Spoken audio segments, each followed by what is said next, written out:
In today's episode, I'm going to show you workload paralysis. What is it and how to manage it to stay productive?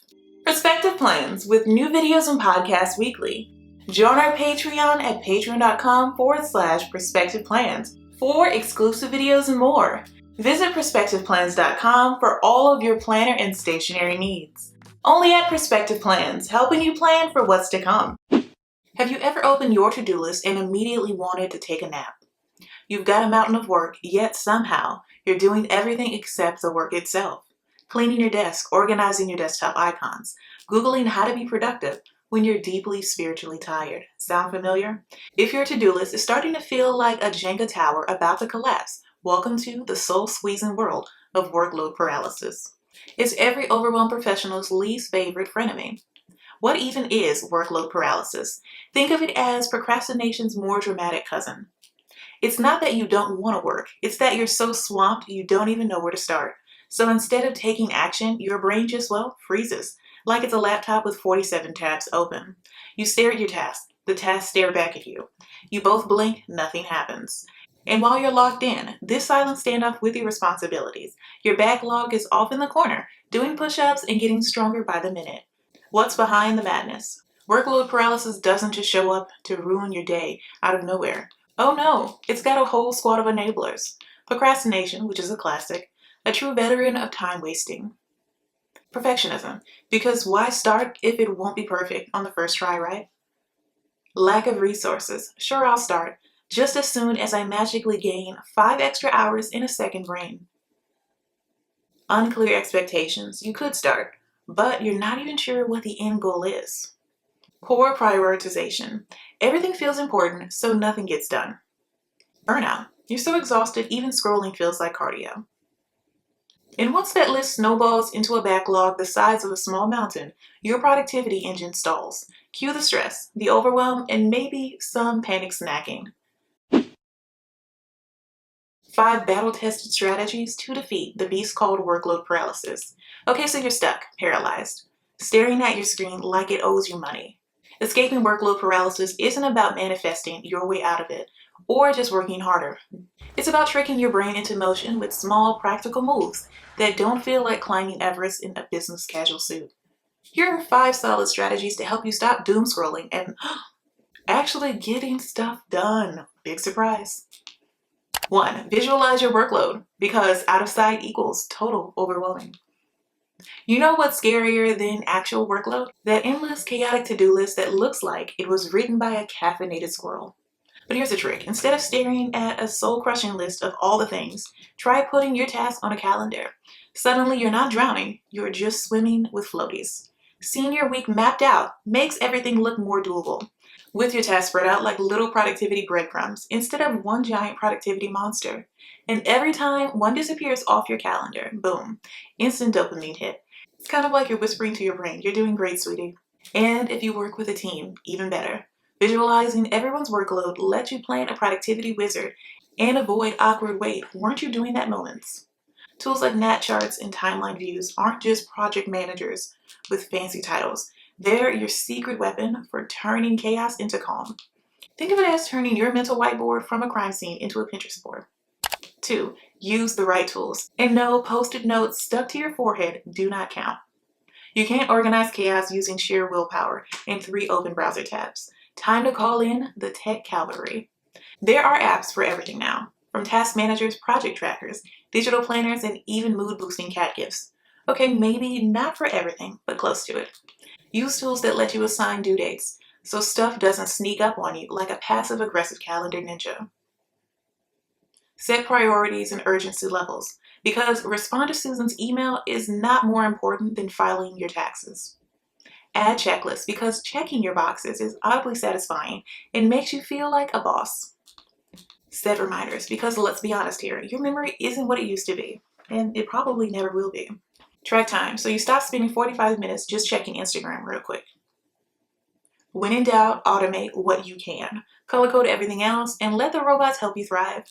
Tip 3, split and automate your tasks, because do everything isn't exactly a plan, it's a meltdown. Big tasks are like that one boss level in a video game you keep losing to. intimidating, soul-sucking, and somehow always lurking in the background while you clean your keyboard for the third time. The solution: break it down like a boy band in the 90s. Take the monster task that's been haunting your to-do list since last Tuesday and chop it into smaller bite-sized chunks. Suddenly, it's not launch global marketing campaign, it's write one email draft, pretend to understand Google Ads. Make Canva graphics and feel like a design genius. Now it's manageable, now it's doable, now it's less terrifying to you. And because we love doing less while pretending we're doing more, automate the repetitive stuff. Set up recurring tasks so they magically reappear just when you're ready for them. Not like that surprise dentist appointment you totally forgot about. Think of recurring tasks like a productivity boomerang. You throw them out there and they always come back, right on schedule. It's like cloning your past self to do work for your best self. You're basically a time-traveling task wizard now. 4. Prioritize and schedule, because doing everything at once equals doing nothing at all. So let's be real, when your to-do list is 72 items long and color-coded in panic red, it's tempting to just set your laptop on fire and walk into the sunset. But wait, there's a better way, and it's called prioritization. And no, it's not corporate speak for do the urgent stuff first. It's your new best friend in the fight against chaos. It's how you go from I have 1,000 things to do to I know exactly which one to procrastinate first. Kidding, kind of. So here's how to sort through the madness. Urgency method, revenue value method, do today, slam it at the top. What makes money or moves the needle? Front of the line, deadline next week. Stick it in the middle. Might help, but not a moneymaker. Mid-tier, no deadline. Into the void, bottom of the list. Low impact task. Treat it like that one sock that never seems to have a match. Still overwhelmed? Try time or effort-based prioritization. That's a fancy way of saying knock out the easy wins first. Nothing builds momentum like crossing off a task that took you 7 minutes but made you feel like a productivity ninja. Bonus tip: color code everything if you can. Red equals do it now or cry later. Yellow is urgent-ish. And blue, I'll get to it after a snack. Great if I ever find spare time between now and retirement. Use flags, labels, tags, emojis, glitter, whatever works for you. And don't forget to schedule those tasks like the organized legend you are. Add a deadline, one that isn't fake, we see you. Slap it on your calendar and move on with your life. Calendar view plus task list equals productivity power couple. Just don't double book yourself unless you thrive on chaos, in which case, bold strategy, friend. 5. Set smart goals and reminders, because be more productive isn't a real plan. You ever sit down to work and think, wait, what am I even doing? Yeah, same. That's what happens when we skip the whole setting goals part and just start throwing tasks at the wall like digital spaghetti. Enter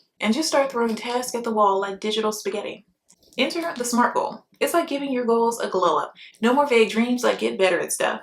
We're talking specific, measurable, achievable, relevant, and even time-bound, because your goals deserve structure, not just vibes. And once your shiny new SMART goals are in place, set reminders like your life truly depends on it.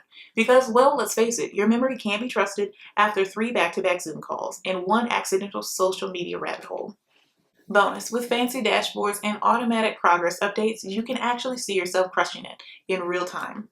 It's like a Fitbit for your productivity. Goals can be targets, money moves, checkbox wins, or just did I actually do that thing? Yes or no. Keep it smart, keep it sassy, keep it scheduled.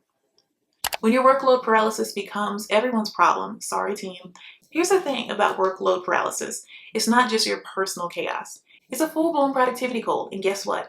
It's highly contagious. You freeze up, your work stalls, and next thing you know, your teammates are looking around like, were you handling that thing? Nope.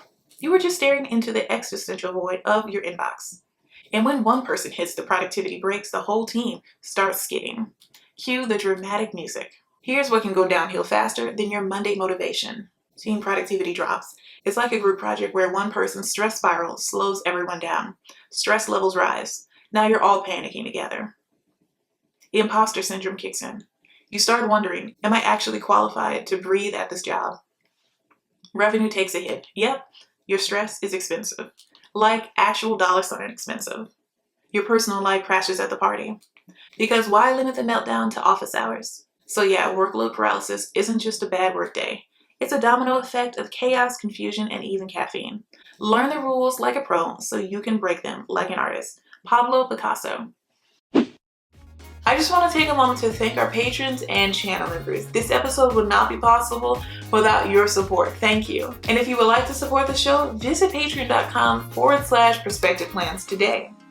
Thank you so much for stopping by and pressing play. I truly appreciate it. Let me know down below in the comments or your podcast review what tip you'll be using. Keep planning for what's to come, and I'll see you in the next episode. Bye.